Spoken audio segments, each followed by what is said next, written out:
Next up, we're lucky to have Adrian Ward here with us from the University of Texas. He's a professor of marketing there. His PhD is in psychology, so you're going to get a very different view of human nature here. He has a PhD from Harvard. He studies consumer relationships, but not just the relationships we have with other people, the really important relationships we have with technology, and how those relationships influence consumer choice. He's especially interested in things like consumer financial decision-making, but looks at decision-making more broadly as well. Today he's going to talk to us about thinking online, mistaken perceptions of personal knowledge in the digital world. Without further ado, Adrian. Awesome. Thanks. Yeah, Jumi is a professor at UT Dallas, and I'm down the road in UT Austin. We're a little weirder down there, so a weirder talk. All right. So I'd like for us to think about thinking in different ways of thinking, starting with thinking alone, which is maybe the way that we think thinking works. Thought happens inside of our heads. There are some downsides to thinking alone, and they all come from this core truth that human cognitive capacity is limited. We just cannot know everything. We can only know a small sliver of what there is to know.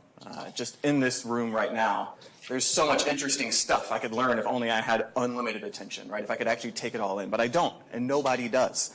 So we're constrained even from that limit of experience. And then we can only remember so much of the experiences we do have, and so on and so forth.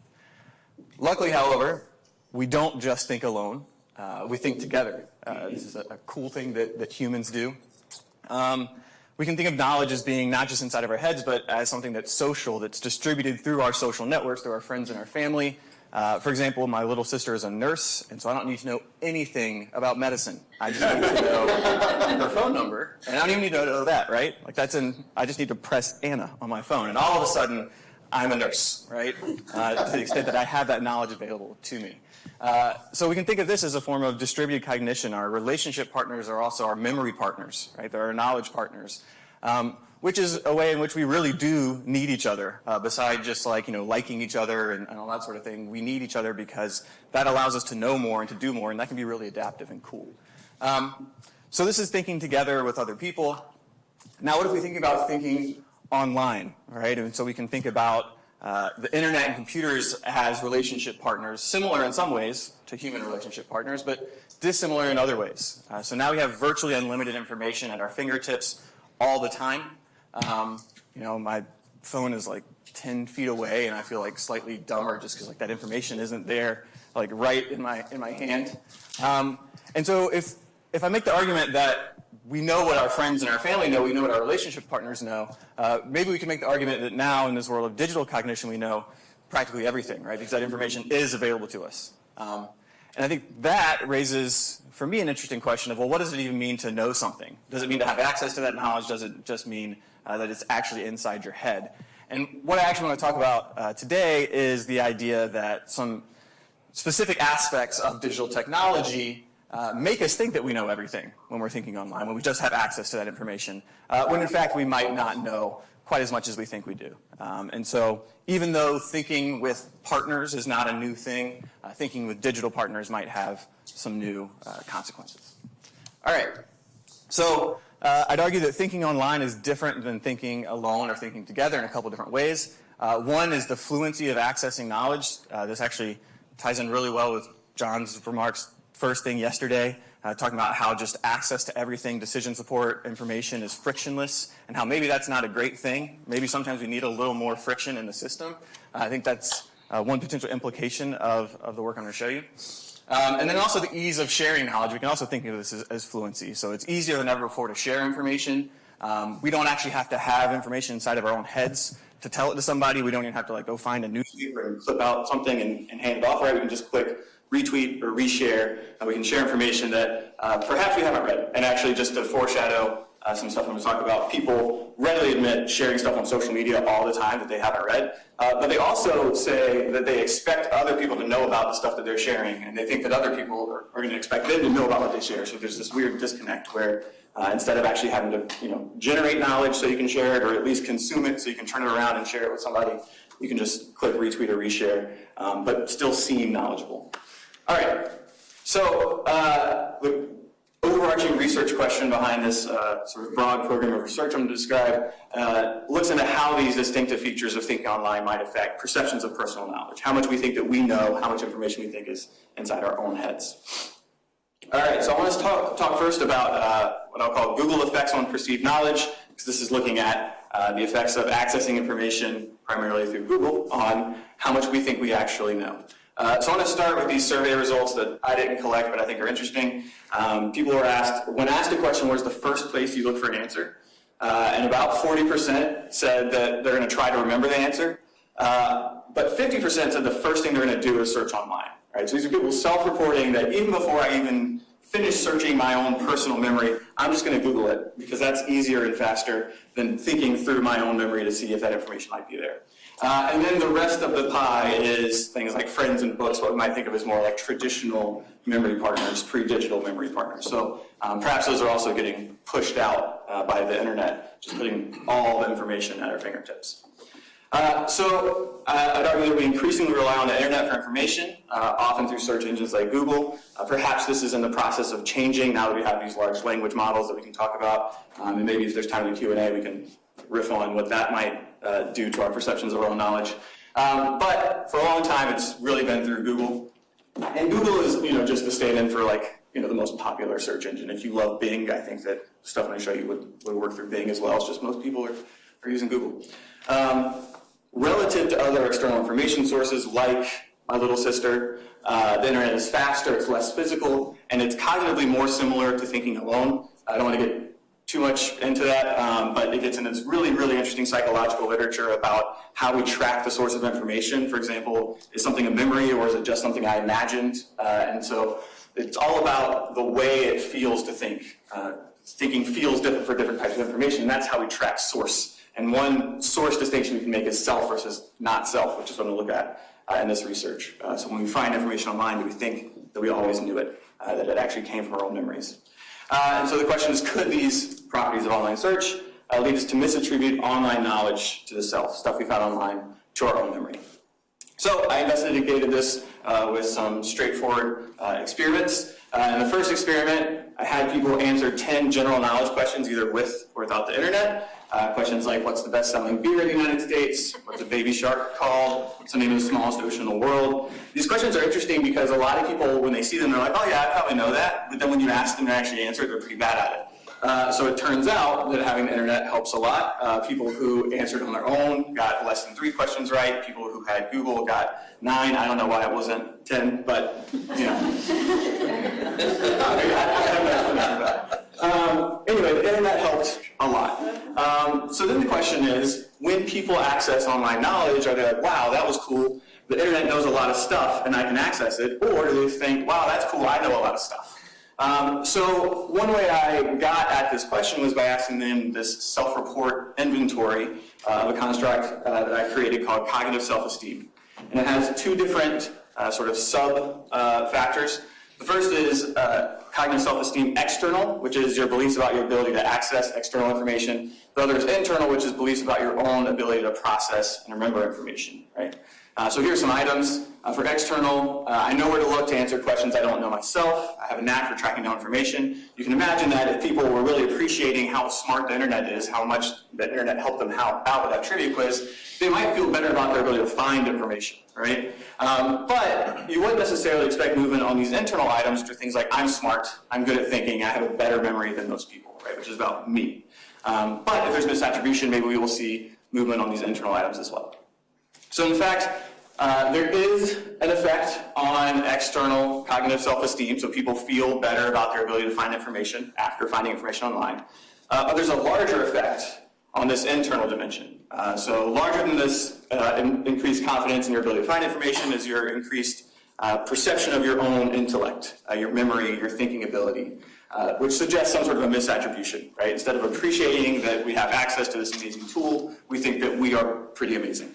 All right, so in the second experiment, I looked at the same question a different way, same basic setup, but instead of having people just report their cognitive self-esteem, I asked them to predict future performance on a second test to be taken without access to the internet. And the idea here is that if you think you're the reason you did so well on the first test, then you should think you should do really well on the second test when you're by yourself. But if you acknowledge that you had the wind at your back, right, or Google at your fingertips, then that's going to be taken away. Well, then you should think that you're not going to do so well. And then I actually had participants take the second test just in case somehow they did better because they were more motivated to perform or something like that. So here's predictive knowledge. People who used Google in that first trivia quiz think they're going to do better on a second quiz entirely on their own without Google, suggesting some sort of misattribution of that original knowledge performance. But they don't actually do significantly better. Everybody's over-optimistic, but the people who used Google before are more over-optimistic than those who did not. In a bunch of follow-up experiments, I sort of play with this effect. It goes away when you force people to write down their own answers before they go online, which kind of makes sense, right? So part of the idea here is that we're pretty fuzzy about the limits of our own knowledge, and this is evidenced by stuff like the fact that we'll search online before we finish searching our own memory. Like, it takes a while to search memory. There's a lot of stuff you think you know, but you can't pull up immediately. Maybe you will eventually if you keep trying, but we're really not that sure. And so if I force people to sort of commit to the limits of their own knowledge before they Google it, then they don't have that wiggle room, right, where they can misattribute this to themselves. It also happens when I just use JavaScript to slow down Google by 25 seconds. So people have the exact same search experience, exact same results, but it takes 25 seconds longer. And so what I think is happening there is people are continuing to think, and they're realizing that they don't actually know the answer. It's not coming to mind. And so this does suggest that there's something special about digital knowledge, the fact that it's there, sometimes even before you can finish asking the question, you have the answer. That's potentially one of these reasons why we can't really differentiate between our own knowledge versus online knowledge. But all this is about sort of this story where we know we use the internet, but we think that we would have gotten the answer no matter what. There's also another version of the story, which is that we just forget that we Googled it at all, right? And that can also make sense because it's really easy to Google something. You take out your phone, you tap a few things, you have an answer, you put it away, versus me having to call my sister and then, I get to hear updates about my niece. That's a joy, right? But I got to do that before I can say, all right, but I'm bleeding and I need your help. Right? So maybe something about this, that simplicity and the fluency of the task actually makes us forget we even used Google at all. So in the last experiment, I used a different paradigm to look at this possibility. It's a source confusion paradigm. So I asked people to answer 50 general knowledge questions, 25 on their own, and then 25 either using Google or Wikipedia, randomized between conditions. The idea there is that using Wikipedia is not as much as similar to thinking in your own brain because you've got tables and figures and all these different things to navigate that give you cues that this is something external versus just an answer popping up to a question. Then after a delay, I showed them 70 questions, all 50 old questions, 20 new questions, and asked them to just categorize whether the questions were new, previously answered on their own, or previously answered using the internet. And the interesting thing that I want to see here is if there are questions where I know people answered them using the internet, but they say they answered them alone, that they never use the internet at all, right? Which I know is a misattribution because I forced them to use the internet to answer some of these questions. And here are the results. What to pay attention to is this far left set of bars. That's misattribution of the internet to self. First, that type of misattribution is the most common, followed by self to internet. So it seems like there are some blurry boundaries between self and internet both ways, but we tend to be more self-serving in our attribution, saying that I knew that all along, I never looked online, versus stuff we did know, we say we looked up online. And then also, it's a larger effect for Google than for Wikipedia, suggesting that there is something special about how Google is delivering information that is leading to not just misattribution or sort of overclaiming, thinking you could have known what the internet told you, but in fact forgetting you went online in the first place, attributing that information to yourself, and saying you always knew it. Okay, so to sum this one up, we increasingly rely on the internet for information, often through search engines like Google. Relative to other external information sources, the internet's faster, less physical, cognitively more similar to thinking alone. And these properties of online search might lead us to misattribute online knowledge to the self. To think that we're smarter than we really are, and to think that we always knew stuff that maybe we never knew at all. All right, next project I want to talk about really briefly. It's in a different domain, but it has this similar sort of theme of these seamless interactions with online knowledge.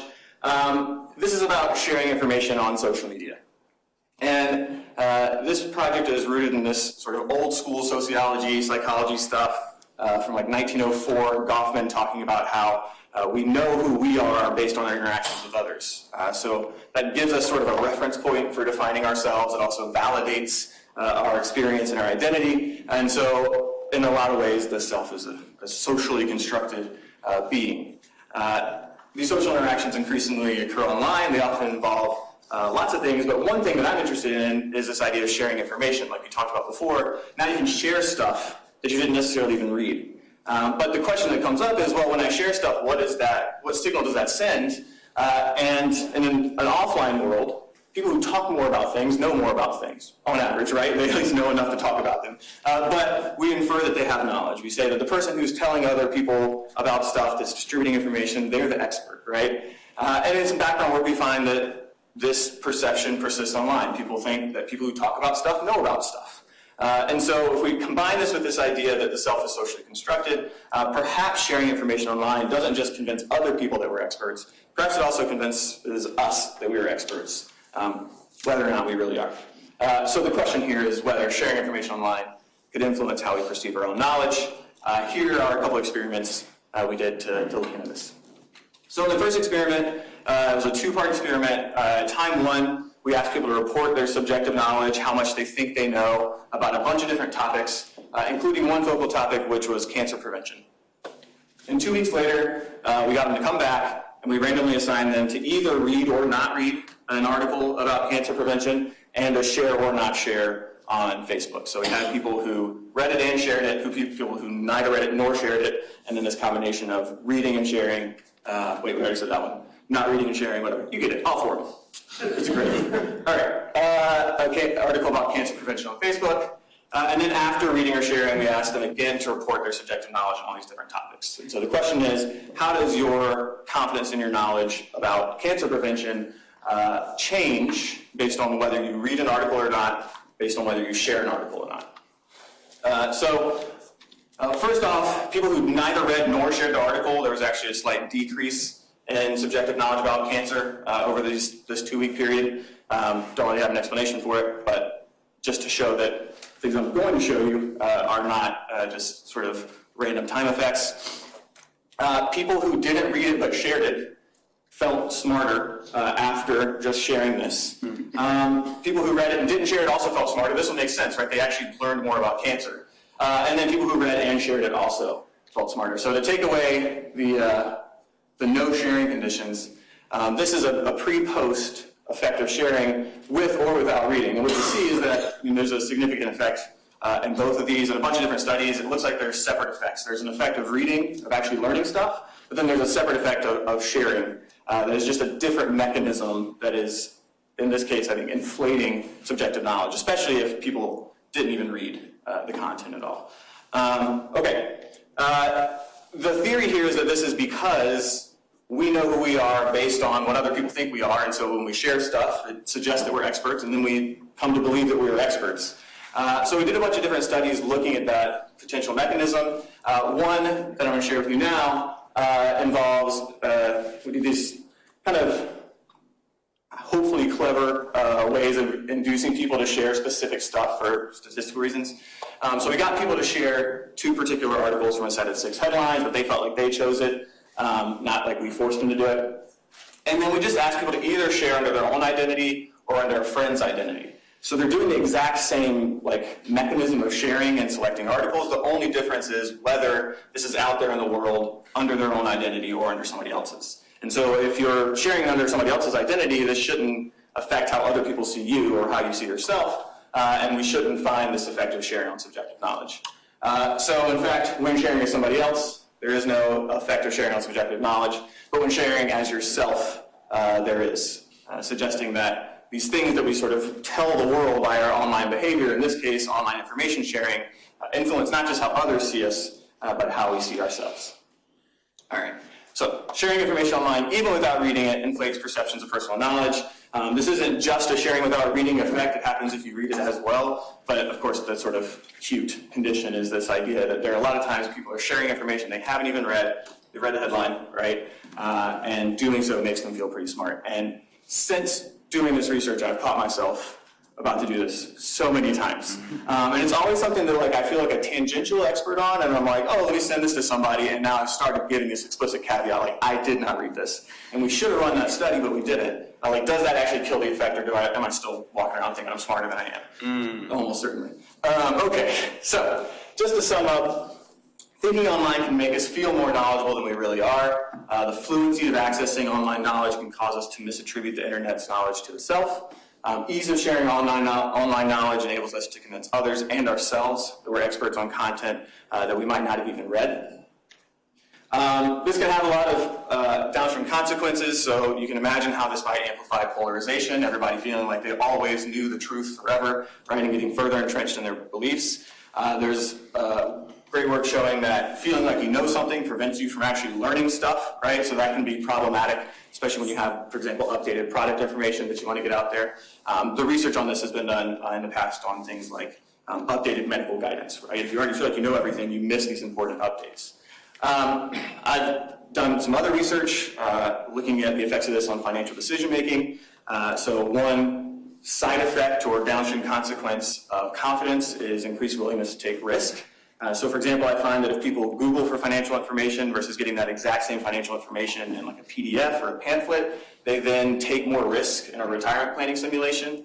Similar effects for if people will share investment tips on Facebook or Twitter versus just reading the tips, right? So it's just that sharing effect makes people feel smarter, and then they take more risk in subsequent financial decisions.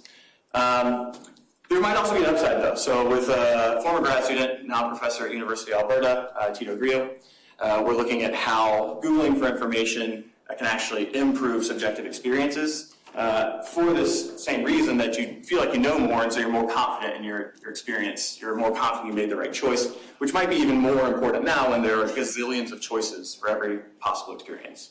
All right. So more philosophically, well, actually, I guess practically, the quality of online information really, really matters, especially if we're going to think that we always knew it, if we're going to attribute it to ourselves, if we're going to, share it and broadcast it in those ways. So thinking about what people read, which is maybe not a ton. If it's, Google, right, it's maybe just that answer box. If it's an article, maybe it's just the headline.